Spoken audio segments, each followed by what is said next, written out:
Look at any price on any screen, a stock, a coin, a house. Now ask the question almost nobody asks: who decided that number? You will say supply and demand, buyers and sellers agreeing, but that assumes everyone is telling the truth, and in a market, telling the truth is optional. Here is what makes this different from every scheme we have broken down so far. It is not hidden. It happens in the open, on public exchanges, in records anyone can download. And it still works, because manipulation does not look like a crime. It looks like a market. A price going up looks exactly the same whether the demand is real or manufactured. So the question is not how they hide it, it is how you would ever tell the difference. Start with the thing you have never questioned. A price is not a fact. It is a receipt. It is the record of the last moment two people agreed. That is all. It does not measure what something is worth. It measures what somebody was willing to pay, one time, under whatever pressure they happen to be under. And that has a consequence most people never think through. If a price is just an agreement, then anyone who can shape what the other side believes can shape the price. You do not have to own the company. You do not have to change anything real about it. You just have to change what the market thinks is happening. That is the entire game. Everything that follows is a variation on one move, manufacturing a belief, and then selling into it. So what exactly do they manufacture? Start with the purest version, the one where nothing real happens at all. Every market has a public list of orders. Who wants to buy? Who wants to sell? At what price? How much? It is called the order book, and it is the closest thing a market has to a nervous system. Traders watch it constantly. Algorithms watch it in microseconds. Because the order book tells you one thing above all: pressure, which way the weight is leaning. Now imagine you place a massive order to sell. Enormous. Bigger than almost anything else on the screen. Everyone watching the book sees it instantly. And they react, because a wall of selling means the price is about to drop, and nobody wants to be the last one holding. So they start selling first. The price falls, and the moment it does, you cancel your order. You never sold anything. You never intended to. Your order existed only to be seen, and now that everyone else has panicked the price down, you quietly buy. Cheap, from the very people your life frightened. That is spoofing. And notice what is missing from it. There is no hacking, no inside information, no secret meeting. You did not break into anything. You placed an order and then changed your mind, which, on its own, is completely legal. Millions of orders are canceled every day for perfectly honest reasons. The crime is not the cancellation. The crime is the intent. You have to prove that the person never meant to trade at all, and intent lives inside somebody's head. Which is exactly why it is so hard to stop. And why a man working alone from a bedroom could point that weapon at the entire American stock market. May 6, 2010, 2:42 in the afternoon. The market starts falling. Not drifting, falling. The Dow drops 600 points in 5 minutes. Individual stocks go insane. Shares of major American companies briefly trade for 1 cent. 1 penny.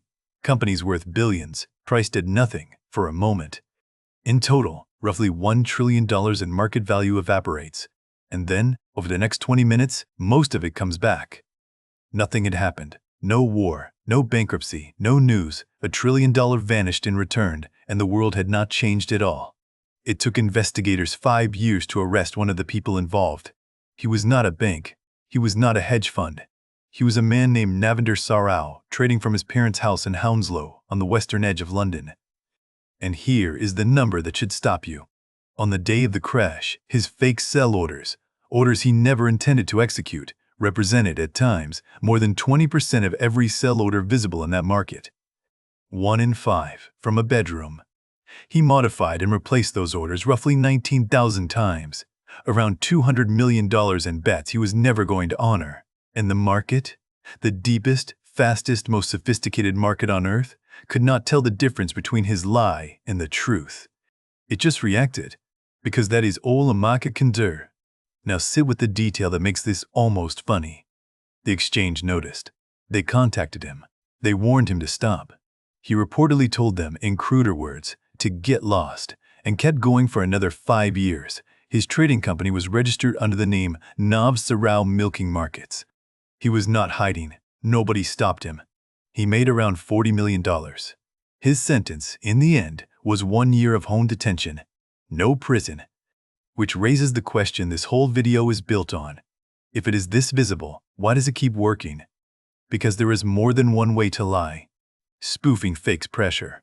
The next tactic fakes something even more convincing: activity. Here is how it works. You buy an asset, then you sell it to yourself through a different account, a different wallet, a different shell, but the same person on both sides of the trade. Nothing changed hands. No ownership moved. No risk was taken. But on the outside, in the public record, something did happen. Volume. And volume is a signal. It is how the world decides that something is alive. An asset with no volume is a rumor. An asset with heavy volume is a story. It is trending. It is getting attention. It is clearly interesting to somebody. So you trade with yourself over and over, and the chart starts to breathe. Screeners pick it up. Algorithms notice. Real people arrive, look at the activity, and conclude that they are late to something. Then you sell them the thing, for real this time. It is an auction where you are the only bidder, and you keep raising your own bid until a stranger walks in and believes the room is full. This is not a historical curiosity. In crypto especially, a serious share of reported trading volume has long been suspected of being exactly this: machines trading with themselves to make an empty market look busy. Which means the number you use to decide whether something is popular can simply be typed. But faking demand has a ceiling. What if you did not fake anything and made the shortage real? 1979. Two Texas oil heirs, Nelson Bunker Hunt and his brother Herbert, start buying silver. Not a little silver, all of it. By the end of that year, they and their partners controlled roughly 195 million ounces. By some estimates, close to half the silver in the world available for delivery. This is not manipulation by illusion. This is manipulation by ownership. If you hold the supply, you do not have to convince anyone of anything. Anyone who needs silver has to come to you, and you name the price. Silver had traded around $6 an ounce. It went to nearly 50, over 700% in about a year. And here is where it stops being a finance story. Hospitals struggled to afford X-ray film, which is made with silver. Families melted down inherited silverware because it was suddenly worth more as metal than as memory. Jewelers could not stock their own shelves. Tiffany & Company took out a full page in the New York Times to attack it publicly. They called the hoarding unconscionable and pointed directly at what it was doing to ordinary people who simply needed to buy something made of silver. That is the part people miss about market manipulation. The price is not just a number on a screen. It is what a hospital pays.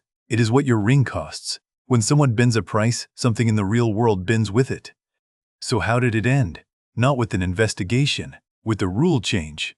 The exchange simply moved the goalposts. They restricted how much silver anyone could buy on borrowed money. The credit dried up. The Hunts were suddenly holding an enormous position they had to pay for, in cash, immediately. Silver collapsed. In a single day, it fell to under $11 an ounce. The brothers lost roughly $1.7 billion and became, at the time, the largest debtors in financial history. A group of banks had to lend them over $1 billion, not to save them, but to stop them from taking the banking system down with them. They were fined $10 million each. The family is still one of the richest in America. Which brings us to the cheapest tactic of all. The one that needs no silver, no capital, and no order book at all. All you need is attention. The pump and dump is the oldest trick on this list, and the only one you have almost certainly seen with your own eyes. Step 1. Acquire something cheap and obscure. A penny stock. A new token. Something with almost no real market, so a small amount of buying moves it a lot. Step 2. Create a story, post it, promote it, pay someone with an audience to mention it, build a rising chart, and let the chart do the arguing, because a green line is more persuasive than any argument. Step 3. As the newcomers arrive and buy, you sell into them, quietly, all of it. The price collapses. The story evaporates. The people who arrive last own something worthless, and they own it because they believed a picture of a line going up, and it has an evil twin. The same machine, running in reverse. Instead of inflating something you own, you attack something you have bet against. Spread doubt. Amplify the worst interpretation. Push the price down and profit from the fall. Both versions run on the same fuel. Not money, not silver, just belief, and belief is the cheapest raw material on earth. Which forces an uncomfortable question. In every one of these schemes, somebody made money. So where exactly did it come from? It came from a person. This is the part that gets skipped in every polite explanation of market manipulation. Manipulation does not create value, it moves it. Every dollar the manipulator takes out was carried in by somebody who believed the price. The spoofer's profit came from the traders who panicked and sold cheap. The wash trader's profit came from the person who saw the volume and thought they had found something early. The Hunt brothers' gains came from every buyer who paid $50 for silver, and from every hospital that paid it too. The pump and dump only works because somebody has to be holding the bag when the music stops. There is no manipulation without a counterparty. That is not a side effect. That is the mechanism. And you were never told this because the story is always framed the other way around, as a clever person outsmarting a system. But a market is not a system you outsmart. It is a room full of people, and the money you take out of it comes out of somebody's hands. So why is this not stopped? Look at what it actually cost to get caught. Serrao made around $40 million over roughly 6 years and helped shake $1 trillion market. His punishment was 1 year of home detention. He never went to prison. The Hunt brothers bent the price of a global commodity, damaged hospitals and jewelers and ordinary families, and nearly took down several banks. They were fined $10 million each, and the family remains enormously wealthy today. Now run the math. A manipulator runs. What is the chance of being caught? Low. Because intent is nearly impossible to prove, and enforcement is outnumbered by orders that arrive in microseconds. And what is the penalty if you are caught? A fine, usually, sometimes less than the profit. That is not a deterrent. That is a business expense. And there is a deeper problem. Every tactic in this video is built out of things that are perfectly legal on their own.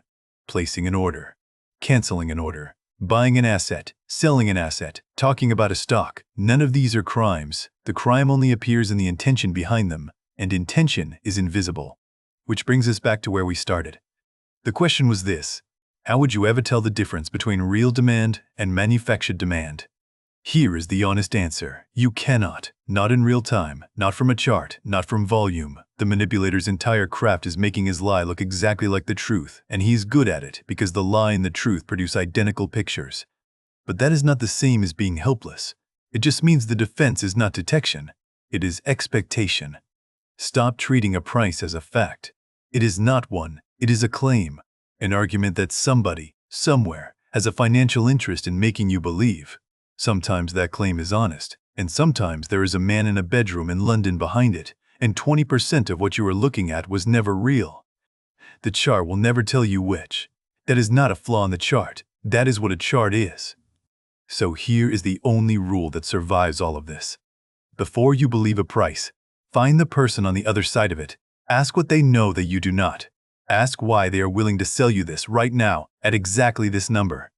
And if you cannot find them, you are them. The next scheme is already on the table. If you want to see the trick before it sees you, subscribe. I will see you in the next breakdown.